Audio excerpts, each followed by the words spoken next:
नमस्कार। अक्सर साइबर सुरक्षा के जो कोर कॉन्सेप्ट्स हैं, उनको समझना थोड़ा मुश्किल लग सकता है।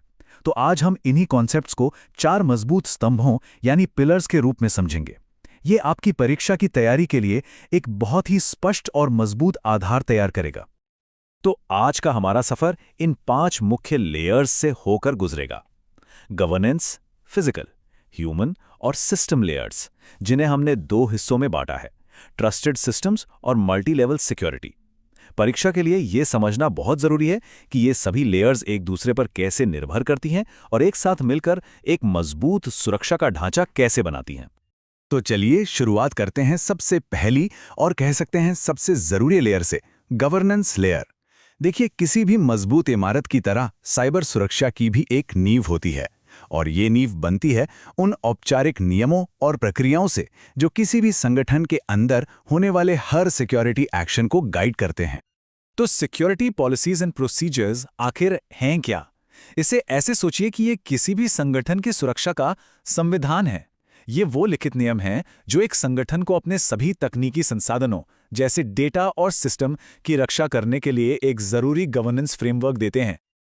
अब पॉलिसी और प्रोसीजर के बीच का फर्क समझना बहुत बहुत जरूरी है। एक सिक्योरिटी पॉलिसी बताती है कि क्या करना है और क्यों करना है, जबकि एक सिक्योरिटी प्रोसीजर बताता है कि उस काम को कैसे और कब करना है। इसे ऐसे सोचिए, पॉलिसी आपका लक्ष्य है और प्रोसीजर उस लक्ष्य तक पहुंचने का स्टेप बाय स्टेप नक्शा है। परीक्षा के लिहाज से यह एक बहुत ही जरूरी पॉइंट है। तो एक अच्छी कॉम्प्रिहेंसिव सिक्योरिटी पॉलिसी में क्या-क्या शामिल होता है? इसमें आते हैं एक्सेस कंट्रोल के नियम, पासवर्ड कैसा होना चाहिए, डेटा को कैसे क्लासिफाई करना है, नेटवर्क और ईमेल का इस्तेमाल कैसे करना है, और यहाँ तक कि इंसिडेंट रिस्पॉन्स की ज़रूरतें भी। ये सारी चीज़ें पूरे संगठन में सुरक्षा को एक जैसा बनाए रखती हैं। तो यहाँ सबसे ज़रूरी बात यह है कि ये पॉलिसीज़ सिर्फ कागज़ पर लिखे हुए नियम नहीं हैं। असली दुनिया में ये लीगल एंड रेगुलेटरी कंप्लायंस के लिए बिल्कुल ज़रूरी हैं। ISO 27001, NIST या HIPAA जैसे स्टैंडर्ड्स को पूरा न करने पर भारी जुर्माना और कानूनी कार्रवाई का सामना करना पड़ सकता है। चलिए अब आगे बढ़ते हैं हमारी अगली लेयर पर। देखिए, आप दुनिया की सबसे अच्छी सिक्योरिटी पॉलिसीज बना लीजिए, लेकिन अगर आपका फिजिकल हार्डवेयर ही सेफ नहीं है तो उन पॉलिसीज का क्या फायदा? ये लेयर हमारी भौतिक संपत्ति यानी टैंजिबल एसेट्स की सुरक्षा पर फोकस करती है। फिजिकल सिक्योरिटी का दायरा काफ़ी बड़ा है। ये सिर्फ दरवाजे पर ताला लगाने तक सीमित नहीं है। इसमें इमारतों से लेकर नेटवर्क केबल्स तक और यहाँ तक कि सर्वर रूम के टेम्परेचर को कंट्रोल करने वाले एसीज तक सब कुछ आ जाता है। इसका एक ही लक्ष्य है, हर भौतिक संपत्ति को नुकसान, चोरी या अनअधिकृत पहुंच से बचाना। फिजिकल सिक्योरिटी को कई लेयर्स में इंप्लीमेंट किया जाता है, बिल्कुल एक पुराने किले की तरह। जो सबसे बाहरी दीवार है वो है आपकी पेरीमीटर सिक्योरिटी, जिसमें बाड़ और गेट्स आते हैं। फिर आप अंदर आते हैं तो आती है इंटीरियर सिक्योरिटी, जैसे कि दरवाजों पर की कार्ड या बायोमेट्रिक लॉक। और आखिर में आपको एनवायरमेंटल कंट्रोल्स की भी जरूरत पड़ती है, जैसे फायर सप्रेशन सिस्टम, ताकि कोई हादसा होने पर भी आपके एसेट्स सुरक्षित रहें। और ये एक ऐसा सबक है जिसे हमेशा याद रखना चाहिए। अगर कोई अटैकर फिजिकल रूप से आपके सर्वर तक पहुंच गया तो आपके सबसे मजबूत पासवर्ड और फायरवॉल भी शायद बेकार हो सकते हैं। वो बस हार्ड ड्राइव निकालकर ले जा सकता है। अब आते हैं उस लेयर पर जो अक्सर सबसे अप्रत्याशित यानी अनप्रेडिक्टेबल होती है, यानी कि ह्यूमन लेयर। क्योंकि टेक्नोलॉजी और पॉलिसीज तो उतनी ही मजबूत होती हैं जितने उन्हें इस्तेमाल करने वाले लोग। ये एक बहुत मशहूर कहावत है और काफ़ी हद तक सच भी है। अक्सर अटैकर्स कॉम्प्लेक्स कोड क्रैक करने की कोशिश नहीं करते, वो बस किसी को धोखा देकर उनका पासवर्ड हासिल करने की कोशिश करते हैं। कई सफल हमले तकनीकी खामियों की बजाय मानवीय व्यवहार का फायदा उठाकर ही किए जाते हैं। अटैकर्स इंसानी मनोविज्ञान और गलतियों का फायदा उठाने के कई तरीके जानते हैं, जैसे कि फिशिंग ईमेल भेजना, जो दिखने में बिल्कुल आपके बैंक से आए ईमेल जैसा लगेगा और आपसे कहेगा कि अपना पासवर्ड रीसेट करें। वो सोशल इंजीनियरिंग का इस्तेमाल कर सकते हैं, यानी IT डिपार्टमेंट से होने का नाटक करके फ़ोन कर सकते हैं, या बस इस उम्मीद में लेते हैं कि कोई कमज़ोर पासवर्ड इस्तेमाल कर रहा होगा। तो इसका समाधान क्या है? समाधान है लगातार ट्रेनिंग। सिक्योरिटी अवेयरनेस कोई वन टाइम इवेंट नहीं है, ये एक चलने वाली प्रक्रिया है जो सबसे कमज़ोर कड़ी को एक मजबूत रक्षा कवच में बदल सकती है, जो खतरों को पहचान कर रिपोर्ट कर सके। अच्छा, तो जब आपके पास अच्छी पॉलिसीज हैं, ट्रेंड लोग हैं, तो अगला कदम ये सुनिश्चित करना है कि जो टेक्नोलॉजी वो इस्तेमाल कर रहे हैं वो भी सॉलिड हो।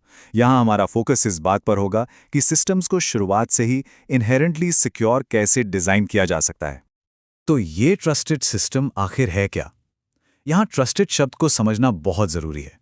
इसका मतलब ये नहीं है कि सिस्टम को हैक नहीं किया जा सकता। इसका मतलब है कि वो वैसा ही व्यवहार करेगा जैसी उससे उम्मीद की जाती है, बिल्कुल प्रिडिक्टेबल तरीके से। जैसे आप एक ताले पर भरोसा करते हैं क्योंकि आप जानते हैं कि वो सिर्फ सही चाबी से ही खुलेगा। एक ट्रस्टेड सिस्टम भी ऐसा ही प्रिडिक्टेबल और वेरीफाएबल होता है।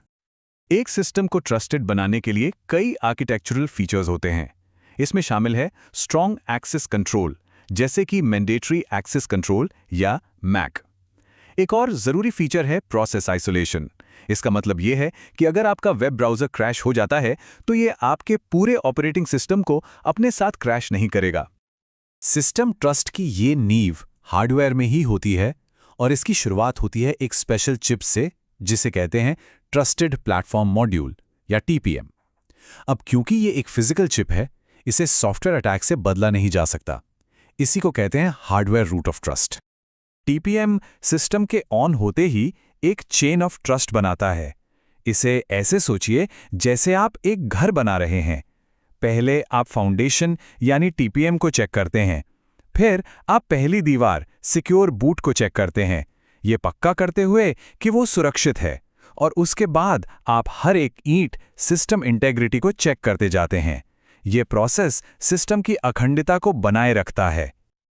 अब चलिए ट्रस्टेड सिस्टम्स के एक बहुत ही स्पेसिफिक एप्लीकेशन पर फोकस करते हैं, अलग अलग सिक्योरिटी क्लासिफिकेशन वाले डेटा को मैनेज करना। मल्टी लेवल सिक्योरिटी या MLS एक सिस्टम को एक ही टाइम पर अलग अलग सेंसिटिविटी लेवल के डेटा को हैंडल करने की परमिशन देता है। ये मिलिट्री और गवर्नमेंट एजेंसीज में तो बहुत ज़रूरी है ही, लेकिन हेल्थ केयर में भी उतना ही ज़रूरी है, जहां एक डॉक्टर को मरीज के पूरे रिकॉर्ड्स देखने होते हैं, लेकिन एक बिलिंग क्लर्क को सिर्फ बीमा की जानकारी चाहिए होती है। MLS को इम्प्लीमेंट करने के लिए हम अक्सर बेल लापडुला मॉडल का इस्तेमाल करते हैं, और हाँ, ये एग्जाम के लिए एक बेहद ज़रूरी टॉपिक है। ये दो सिंपल लेकिन बहुत पावरफुल रूल्स पर आधारित है। पहला है नो रीड अप, यानी आप अपने लेवल से ऊपर की इंफॉर्मेशन नहीं पढ़ सकते। सिंपल है, ये कॉन्फिडेंशियलिटी को सुनिश्चित करता है। दूसरा है नो राइट डाउन, यानी आप इंफॉर्मेशन को किसी नीचे के लेवल पे नहीं लिख सकते। और ये ज़रूरी क्यों है? क्योंकि ये लीक्स को रोकता है, जैसे कि किसी टॉप सीक्रेट डॉक्यूमेंट को गलती से एक अनक्लासिफाइड फोल्डर में कॉपी होने से रोकना। तो आज हमने 4 मुख्य स्तंभों को कवर किया है।